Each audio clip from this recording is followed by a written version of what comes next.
ஹல்லேலூயா. அப்போஸ்தலர் நடபடிகள்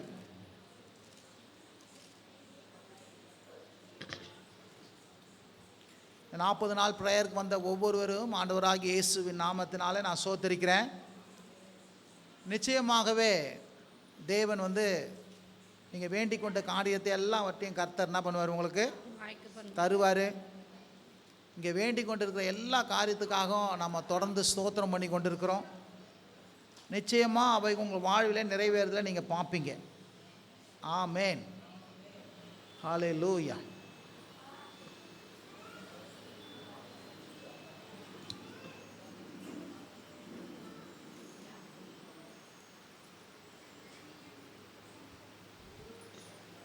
அப்போஸ்தலர் நடபடிகள் சொல்லுங்க. அப்போஸ்தலர் நடபடிகள்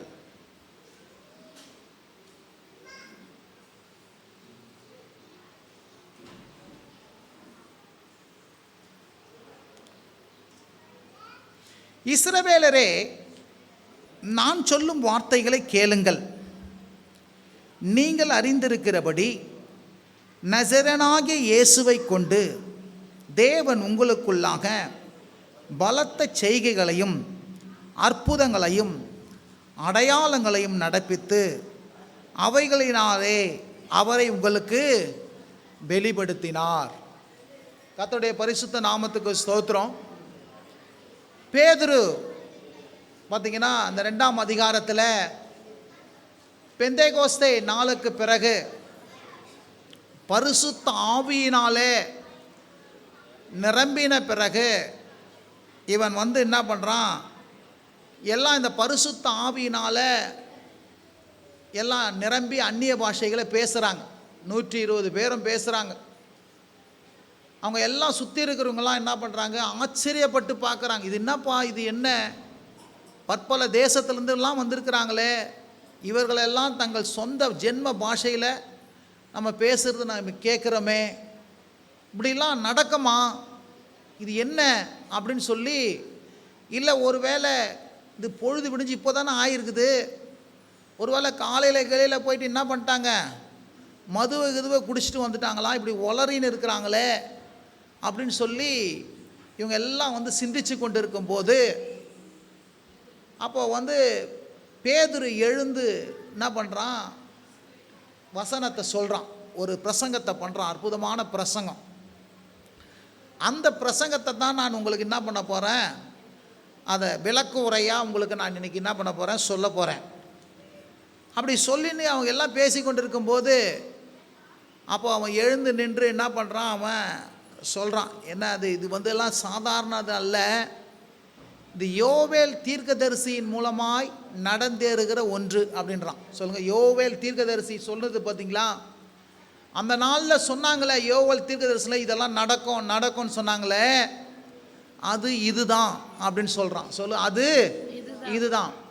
கவனிங்க, இயேசு கிறிஸ்து உயிர்த்தெழுந்த பிறகு, பரிசுத்த ஆவியானவர் வந்த பிறகு, அப்போ இஸ்ரவேல் மக்களெல்லாம் கண்கூடாய் பார்த்தது என்னன்னா, தேவனுடைய வாக்குத்தத்தங்களும் தேவனுடைய தீர்க்க தரிசனங்களும் அவர்கள் மத்தியிலே நிறைவேறுவதை என்ன பண்ணாங்க, அவங்க கண்டாங்க. சொல்லுங்க, அவர்கள் மத்தியிலே நிறைவேறுவதை கண்டாங்க. கவனிங்க, நான் சொல்கிறேன், இப்போ நம்ம எப்பேற்பட்ட காலத்தில் இருக்கிறோம் அப்படின்னா, பரிசுத்த ஆவியானவர் காலத்தில் இருக்கிறோம். சொல்லுங்க, பரிசுத்த ஆவியானவருடைய காலத்தில் இருக்கிறோம். இயேசு உயிர்த்தெழுந்தார். சொல்லுங்க, இயேசு உயிர்த்தெழுந்தார். உயிர்த்தெழுந்து போய் என்ன பண்ணாரு, பரிசுத்த ஆவியை என்ன பண்ணாரு, அனுப்பி இருக்கிறார்.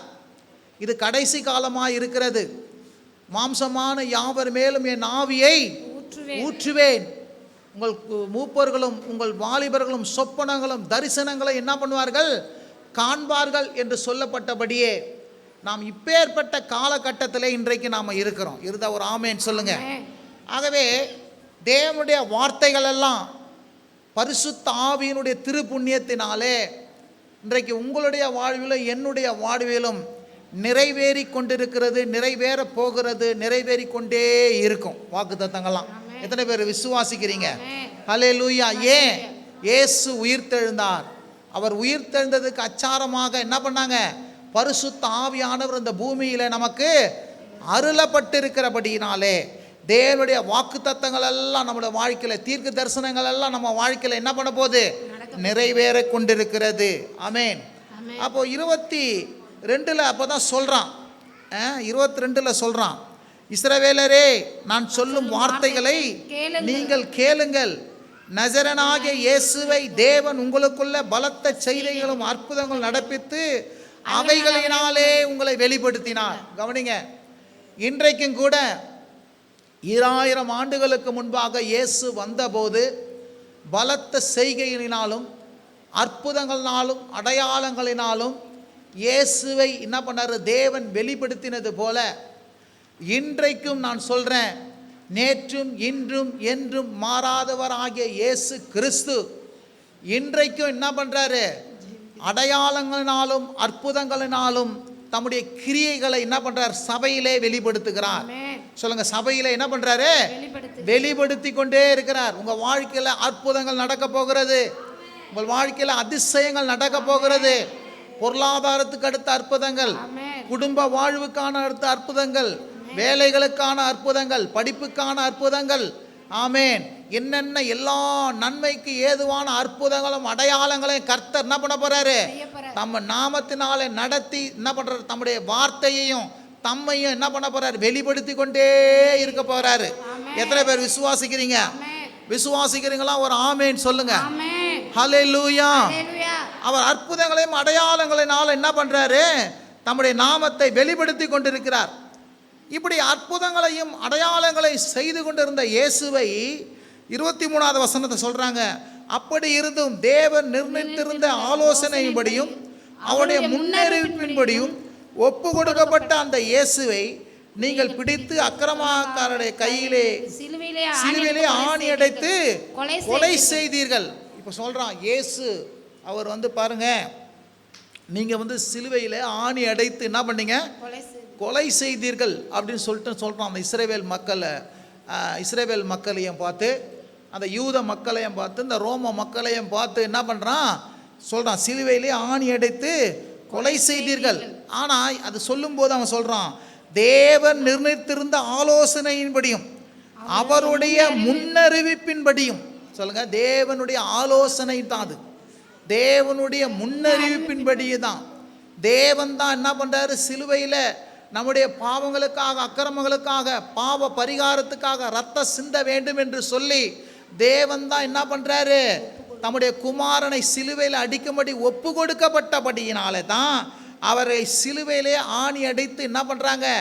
கொலை செய்யும்படியாகும், ரத்தம் சிந்தும்படியாகும் இவர்கள் என்ன பண்ண முடியாது?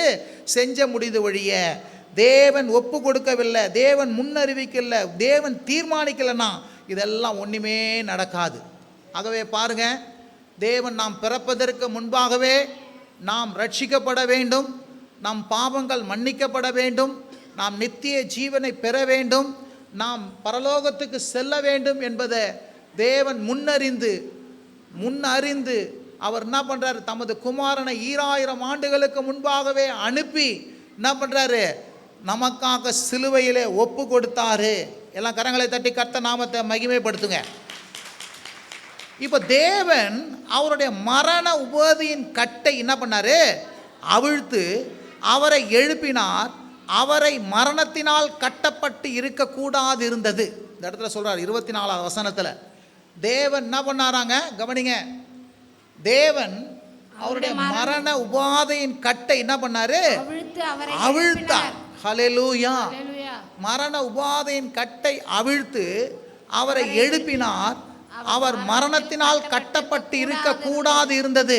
ஆமென். 2 காரியம் இந்த தேவன் செஞ்சார் சொல்லுது. இயேசுவை எப்படி உயிரோடு கூட எழுப்பினாராம்? தேவன் தான் எழுப்பினாராம். சொல்லுங்க, யார் எழுப்பினாராங்க? அவர் தான் ஒப்பு கொடுத்தாரு, அவர் தான் என்ன பண்றாரு? எழுப்பினார். இருந்தா ஒரு ஆமென் சொல்லுங்க. ஹல்லேலூயா. அது எப்படி எழுப்பினாரு அப்படின்னு சொல்லும்போது, அவர் மரணம் ஒரு உபாதை. சொல்லுங்க, மரணம் என்னதுங்க? உபாதை. பாருங்க, மரணம் எல்லாருக்கும் உபாதை ஆகாது, கிறிஸ்தவர்களுக்கு உபாதை ஆகாது. இயேசுவுக்கு மாத்திரம்தான் என்ன பண்ணுது? மரணம் உபாதையாய் மாறியது. பெரிய ஒரு நெருக்கமாக மாறியது. ஏன்னா இந்த உலகத்தில் மரணத்தினுடைய உபாயத்தை மனுஷன் பட வேண்டிய எல்லாவித பாடுகளையும் துக்கங்களையும் நரகத்துக்கு சென்று அவர் என்ன பண்ணுறார், அவ்வளோ பெரிய நெருக்கமும் பெரிய ஒடுக்குதலும் பெரிய பாடுகளும் உபத்திரங்களும் அவர் நரகத்திலே அனுபவித்தபடியினாலே அந்த மரணம் யாருக்குமே இந்த மரணம் என்ன பண்ணக்கூடாது, உபாதையை தரக்கூடாது என்பதற்காக இயேசு தன் மேலே இந்த உபாதையை என்ன பண்ணார், ஏற்றுக்கொண்டார். தேவன் என்ன பண்ணார், அந்த உபாதைக்குள்ளாக என்ன பண்ணார், நடத்தினார். அநேக சகோதரர்களை முதற்பேரனாக இறக்கும்படியாக அவர் என்ன பண்ணுறாரு, தம்முடைய குமாரனை என்ன பண்ணுறாரு, பாடுகளுக்கு உட்படுத்தினார் என்று சொல்லி என்ன பண்ணுது வாசிக்கிறோம். இருந்தால் ஒரு ஆமேன்னு சொல்லுங்க. பாடுகளுக்கு உட்படுத்தினவரை மரணம் அவரை உபாதையாய் பண்ணி கொண்டிருக்கிறது. ஆனால் கிறிஸ்தவர்களுடைய மரணம் இன்றைக்கு என்னதுங்க, அது உபாதையே கிடையாது, அது நித்திரையாக இருக்கிறது. கிறிஸ்தவர்களுடைய மரணம் அது இன்பமாக என்ன பண்ணுகிறது இருக்கிறது. ஆனால் இயேசு கிறிஸ்து ஒருவருக்கு மாத்திரமே அந்த மரணம் நரகத்துக்கு சென்றபடினாலே அவ்வளோ பெரிய உபாதையாக இருந்துச்சு. நம்முடைய எல்லா பாடுகளையும் துக்கங்களையும் அடிகளையும் வேதனைகளையும் ஆக்கணைகளையும் தண்டனைகளையும் பனிஷ்மெண்ட்டுகளையும் அவர் ஒருவரே சிலுவையிலையும் அவர் ஒருவரே நரகத்தில் சுமந்தபடினாலே அது பெரிய உபாதையாக என்ன பண்ணியது, மாறியது. இப்போ தேவன் என்ன பண்ணுறாரு, இந்த உபாதையின் கட்டை என்ன பண்ணுறாரு, அவிழ்த்தார். இருந்தால் ஒரு ஆமேன்னு சொல்லுங்க. மரணம் அவரை ஒரு நாளும் கட்டி இருக்கக்கூடாது, பாதாளம் அவரை ஒரு நாளும் கட்டி இருக்கக்கூடாது என்று சொல்லி தேவனே என்ன பண்ணுறாரு, அந்த கட்டை அவிழ்த்து அவர் மரணத்தில் கட்டப்பட்டு கூடாது இருந்தபடினாலே அவரை தேவன் எழுப்பினார். இருந்தால் ஒரு ஆமேன்னு சொல்லுங்க. எல்லாம் சொல்லுங்க, கர்த்தருடைய நாமத்தை மகிமைப்படுத்த சொல்லுங்க. தேவன் என்ன பண்ணாரு, அவர் எழுப்பினார். எல்லாம் கரங்களை தட்டி கர்த்தர் நாமத்தை மகிமைப்படுத்துங்க. 3ஆம் வசனத்திலே பாருங்க, தேவன் எழுப்பியதை பற்றி சொல்லுவாங்க.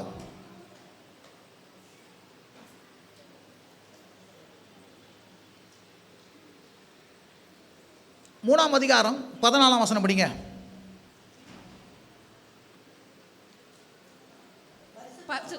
பரிசுத்தமும் நீதியும் உள்ளவரை நீங்கள் மறுதலித்து கொலைபாதனை உங்களுக்காக விடுதலை பண்ண வேண்டும் என்று கேட்டு, திருப்பி சொல்றார், பரிசுத்தமும் நீதி உள்ளவரை நீங்கள் மறுதலித்து கொலைபாதகனை உங்களுக்காக விடுதலை பண்ண வேண்டும் என்று கேட்டு ஜீவாதிபதியை என்ன பண்ணீர்கள், கொலை செய்தீர்கள். அவரை தேவன் மரித்தோரிலிருந்து எழுப்பினார். யார் எழுப்பினாருங்க, அவரை தேவன் மரித்தோரிலிருந்து என்ன பண்ணாரு, எழுப்பினார். யாரு ஒப்பு கொடுக்கப்பட்டாரோ அவரே தேவன் எழுப்பினாரு. இருந்தா ஒரு ஆமேன் சொல்லுங்க. ஹல்லேலூயா. யாரு ஒப்பு கொடுக்கப்பட்டாரோ அவரே தேவன் என்ன பண்றாரு, மரித்தோரிலிருந்து என்ன பண்றாரு, எழுப்பினார். இருந்தா ஒரு ஆமேன் சொல்லுங்க. ஹல்லேலூயா சொல்லுங்க. தேவன் அவரை என்ன பண்ணார், மரித்தோரில் இருந்து என்ன பண்ணாரு, எழுப்பினார் என்று சொல்லி இந்த இடத்துல நாம் என்ன பண்றோம், வாசிக்கணும். ஜீவாதிபதி அவர் யாருங்க, ஜீவனுக்கெல்லாம் அதிபதி, எல்லா ஜீவனுக்குரியவர் அவர். ஆனால் சிலுவையிலே மரித்து அவர் என்ன பண்ணுது, மரணம் அவரை என்ன பண்ணுது வந்தது, இதெல்லாம் தேவனுடைய திட்டம். ஆனால் தேவன் என்ன பண்றாருங்க, அவரை மரித்தோரிலிருந்து என்ன பண்ணாரு, எழுப்பினார். அல்லேலூயா. அதை 26ஆவது வசனத்தை வாசிங்க. அவர் உங்கள் எல்லாரையும் உங்கள் பொல்லாங்கிலிருந்து விலக்கி உங்களை ஆசீர்வதிக்கும்படி தேவன் தம்முடைய பிள்ளையாகி இயேசுவை எழுப்பி முதலாவது உங்களிடத்திற்கு அவரை அனுப்பினார் என்றார். பாருங்க, திருப்பி சொல்றார். அவர் யார், அவர் தேவன் உங்கள் எல்லாரையும் உங்கள் பொல்லாங்கிலிருந்து சொல்லுங்க, உங்கள் எல்லாரையும் உங்கள் எல்லா பொல்லாங்கிலிருந்து, எல்லாம் சொல்லுங்க, எல்லா பொல்லாங்கிலிருந்து விலக்கி உங்களை ஆசீர்வதிக்கும்படி தேவன் தம்முடைய பிள்ளையாகிய இயேசுவை எழுப்பி முதலாவது உங்களிடத்திற்கே அனுப்பினாரு. கரங்களை தட்டி கர்த்தர் நாமத்தை மகிமைப்படுத்துங்க. அப்போ இயேசுவை தேவன் எழுப்பினாரு. சொல்லுங்க, இயேசுவை தேவன் எழுப்பினாரு. ஏன் எழுப்பினாரு அப்படின்னா, பொல்லாங்கிலிருந்து விடுதலை ஆக்கணும், நம்மளை ஆசீர்வதிக்கணும். சொல்லுங்க, பொல்லாங்கிலிருந்து விடுதலை ஆக்கணும், நம்மளை என்ன பண்ணணும், ஆசீர்வதிக்கணும். இருந்தா ஒரு ஆமேன் சொல்லுங்க. இப்ப யாரெல்லாம் இந்த இயேசு உயிரோடு கூட எழுப்பினார் என்று விசுவாசிக்கிறீங்களோ, கவனிங்க, நீங்க அவரை உயிர் தெழுந்ததை நீங்க பார்க்கல, கண்ணால பார்க்கல, தொட்டு பார்க்கல, தோமா மாதிரி தொட்டா தான் உணருவேன், கையை போட்டால் தான் உணருவேன், காலை காட்டுங்க கையை காட்டுங்க அப்படி சொன்னானே, அந்த தோமா மாதிரி இல்லாமல் வசனம் சொல்லுது, அவர் சொல்கிறது நான் விசுவாசிக்கிறேன் அப்படி சொல்லும்போது நான் சொல்கிறேன் பாருங்க, நீங்கள் எல்லா பிரச்சனையிலேருந்து விடுதலை ஆகுறது மாத்திரமல்ல, நீங்கள் ஆசீர்வதிக்கப்பட்ட ஜனமாக இருப்பீங்க. இருந்தால் ஒரு ஆமேன்னு சொல்லுங்க. எவ்வளவுக்கு எவ்வளவா உயிர்த்தெழுதலை விசுவாசிக்கிறீங்களோ, உயிர்த்தெழுந்த இயேசுவை நீங்கள் விசுவாசிக்க ஆரம்பிக்கிறீங்களோ, நான் சொல்கிறேன் எந்த பொல்லாங்கும் உங்கள் வாழ்க்கையில் வராது, எந்த நாசமோசமும் வராது. மாறா என்ன வரும் தெரியுமா? உங்களை தேடி ஆசீர்வாதம் வரும். அவர் சொல்கிறார், உங்கள் பொல்லாங்கிலேருந்து விலக்கி உங்களை ஆசீர்வதிக்கும்படி உங்களிடத்திற்கே முதலாவது அனுப்பினாரே. இருந்தால் ஒரு ஆமேன்னு சொல்லுங்க. ஹல்லேலூயா, ஹல்லேலூயா. 4ஆம் அதிகாரத்தில் வாசிங்க, 10ஆம் வசனம்.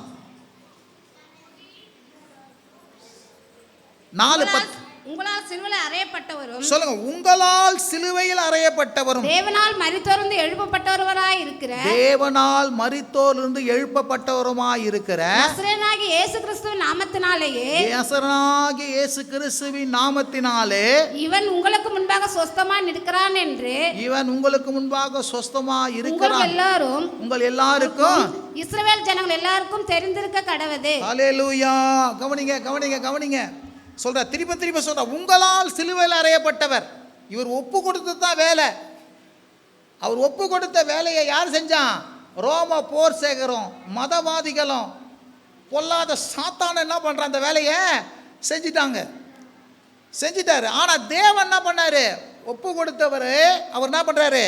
தேவன் மரித்தோரிலிருந்து என்ன பண்றாரு?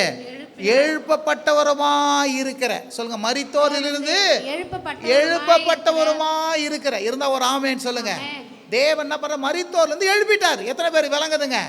மரித்தோர்லேருந்து எழுப்பிட்டாரு. ஏன் எழுப்பினாரு அப்படின்னா, பாவத்துக்காக என்ன பண்ணார்? சரி, அது அப்புறம் பார்ப்போம். மரித்தோர்லேருந்து என்ன பண்ணார்? எழுப்பிட்டார். இருந்தா ஒரு ஆமேன்னு சொல்லுங்க.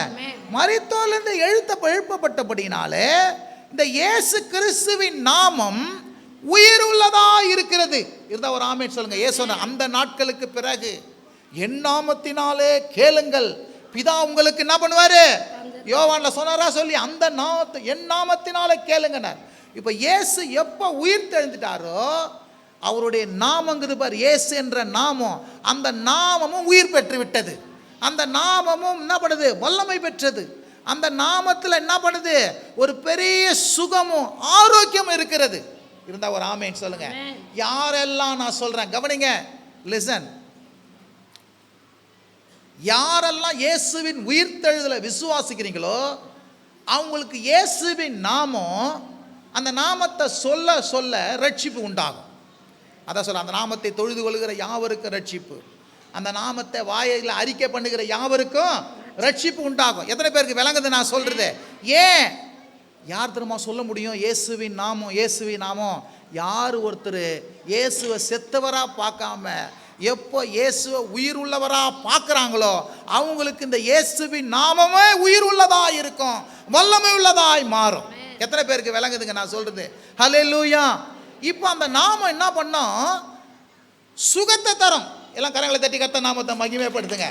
இந்த மனுஷனுக்கு மாத்திரமல்ல, பேதுரு சொன்னான், இந்த இயேசு அந்த நாமம் என்கிட்ட இருக்குது, அந்த நாமத்தை உனக்கு தரேன். அந்த நாமத்தினால சர்வாங்க சுகம் உண்டாயிடுச்சு அவனுக்கு. இருந்தா ஒரு ஆமேன்னு சொல்லுங்க. நான் சொல்றேங்க, உயிர்த்தெழுந்த இயேசுவை விசுவாசிக்கும் போது, அந்த நாமத்தை உச்சரிக்கும் போது, நான் சொல்றேன் உங்களுக்கு எல்லாம் வேதம் சொல்லுது கவனிங்க, எல்லாருக்கும் தெரிந்திருக்க கடவுது.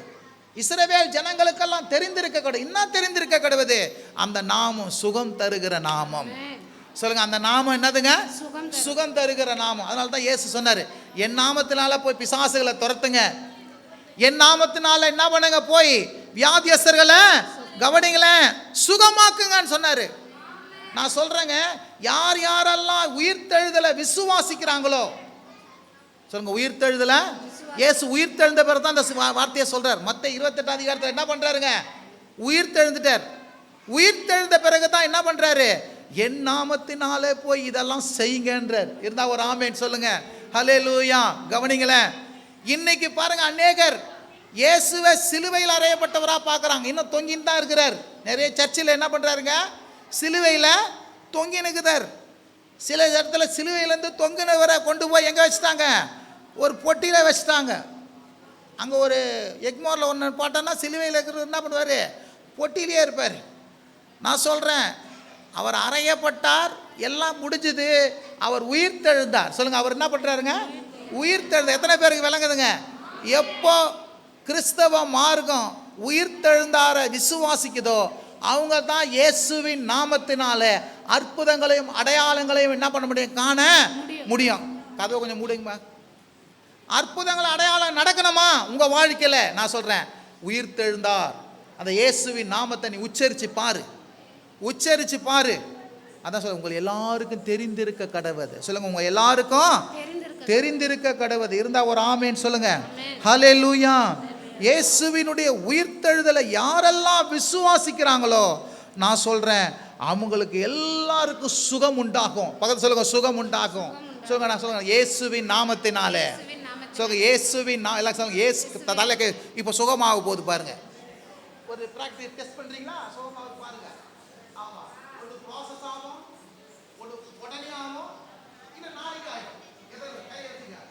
இயேசுவின் நாமத்தினால, இயேசுவின் நாமத்தினால, இயேசு உயிர்த்தெழுந்தார், இயேசு உயிர்த்தெழுந்தார் என்று நான் விசுவாசிக்கிறேன்.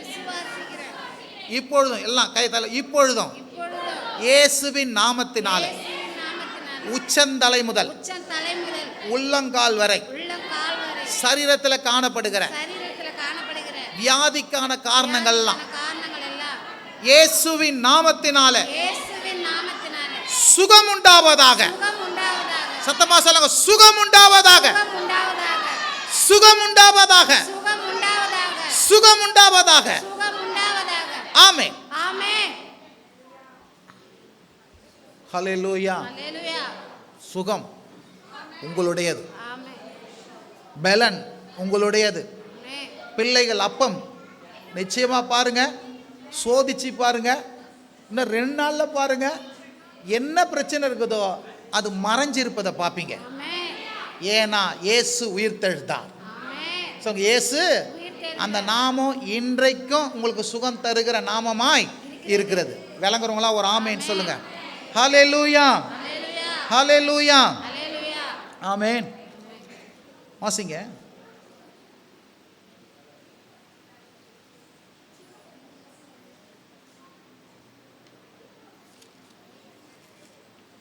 வாசிங்க.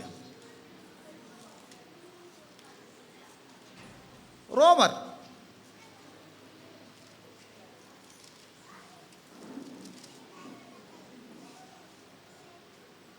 5ஆம் அதிகாரம்.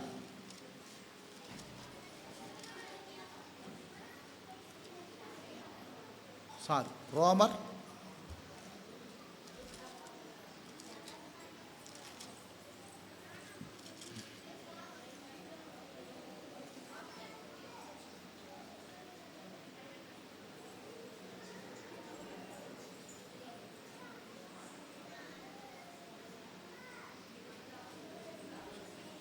24, 25 வாசிங்க.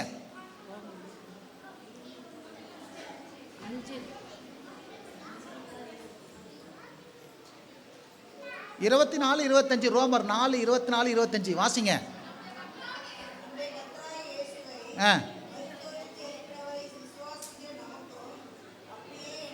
பாருங்க பாருங்க, திருப்ப சொல்றோம். கர்த்தராகிய இயேசுவை மரித்தோரிலிருந்து எழுப்பினவரை விசுவாசிக்கிறவருக்கு என்ன பண்ணுமா, அப்படியே என்ன பண்ணும். கவனிங்க, லிசன் எல்லாம் வரோம். கொஞ்சம் எனக்கு கொஞ்சம் கேளுங்க. எல்லா சகலம் நன்மைக்கு எதுவாக நடக்குது. ஆமென். கர்த்தராகிய இயேசுவை மரித்தோரிலிருந்து எழுப்பினவரை விசுவாசிக்கிறவர்களுக்கு என்ன பண்ணுமா, அப்படியே எண்ணப்படும். இயேசு சொன்னார், கவனிங்க, இயேசு சொன்னார், என்னை விசுவாசிங்கள் தேவனை விசுவாசிங்கள் சொன்னார். சொல்லுங்க, என்னை விசுவாசிங்கள் தேவனை விசுவாசிங்கள். பாருங்க, கவனிங்க, தேவனை எப்படி விசுவாசிக்கணும் அப்படின்னா, இயேசுவை உயிரோடு கூட எழுப்பினார் என்று தேவனை விசுவாசிக்கணுமா.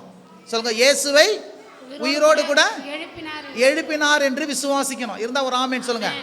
இயேசுவை எப்படி விசுவாசிக்கணும் அப்படின்னா, இயேசு 3ஆம் நாளில் உயிர்த்தெழுந்தார் என்று விசுவாசிக்கணும். எல்லாமே விசுவாசம். தேவனை விசுவாசிக்கினாலும் இயேசுவை விசுவாசிக்கினாலும் தேவன் அவரை உயிரோடு கூட எழுப்பினார் என்று அவரை விசுவாசிக்கணுமா தேவனை. இருந்தால் ஒரு ஆமேன் சொல்லுங்க. ஒரே ஒரு வசனத்தை படிக்கிறேன். மார்க்